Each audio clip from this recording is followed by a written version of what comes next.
In less than 6 hours from now, we'll hear a major announcement from the president, a plan for the future of American troops in Afghanistan.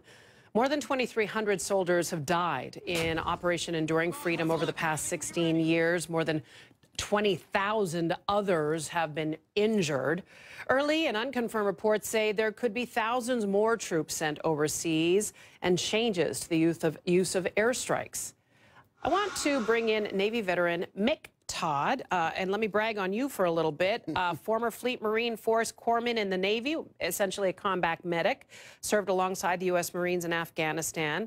And you have some other things that I want to talk to you about in a second. But I want to ask you, as somebody who has served overseas, specifically in Afghanistan, and you saw comrades killed, injured, what do you make of this idea to increase the boots on the ground in Afghanistan?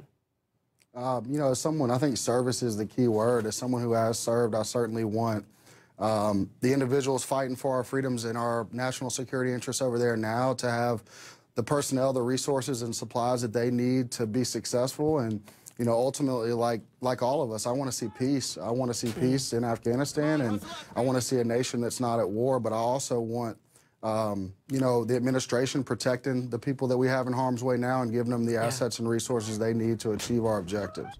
We understand early indications show that the president is set to ask Americans to trust him on his plan in Afghanistan to add more troops, change the airstrike policy. What would you like him to know from the perspective of somebody that has been there in the fight? War is real, support and resources matter, and you know, we want to see each other achieve the objectives as well. We want to, you know, deliver national security to the people of America. That's what we signed up to do, and you know, we want the resources that we need to be successful, but we also want, you know, we understand the responsibility of valuing the human cost of war with our objectives, and are they achievable in Afghanistan? I think 16 years begs the question, you know, that's a fair question to ask. Yeah, sure is. You speak about the human toll. 2,300 have died, 20,000 injured. You fought your own demons as you came back to adjust to life outside of military life. We should point out you got quite ill, and thank goodness you got better. You were honorably discharged. You have really found that music, hip-hop music, has been a source of healing for you, and you're using it actually to help other service members who are having that difficulty transitioning. When did it occur to you that might be the key? For me, you know, it's a very cathartic process, and writing and doing things that are artistic help for my healing. But, you know, I always wanted it to have a multiplier effect because these issues are so much bigger than me. It's not just about my healing. I have a responsibility as a corpsman to the safety of my Marines. As a veteran, I have a responsibility to try to impact the space in a positive way. So, you know, I thought I could use music as a means to heal myself, but also to help other people and give them voice. Well, let's give you voice. Let's listen to a clip of your music. Yeah, I'd probably be dead, cause I'd be taking every neg that the VA said, gave every shred, every last thread of my identity, conquer my fragility, eliminate the enemy, deliver me, God, from temptation.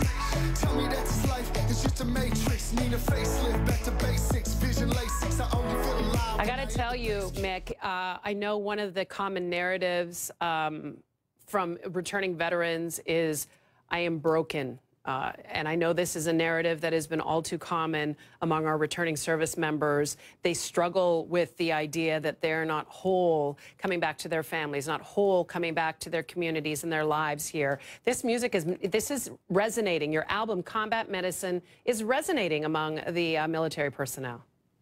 Yeah, absolutely. We're impacting lives, and I think what's important about our message that's so different is we're saying that you're powerful, that you're strong, that you're capable of living a productive life. And, you know, we want to challenge this idea of brokenness. We want to challenge this idea of victimization. We want to say, hey, you're the best America has to offer. Let's stand up and conquer life like we conquer death. Let's lean on each other, and let's make a difference, and let's, you know, do a great job before and after and during our service.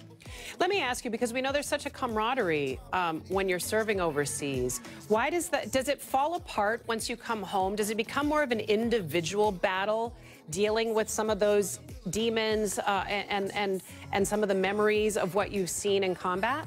Well, I mean, on active duty, there's nothing like the camaraderie that exists there with your team members and the people that are in your unit. Obviously, we stay connected.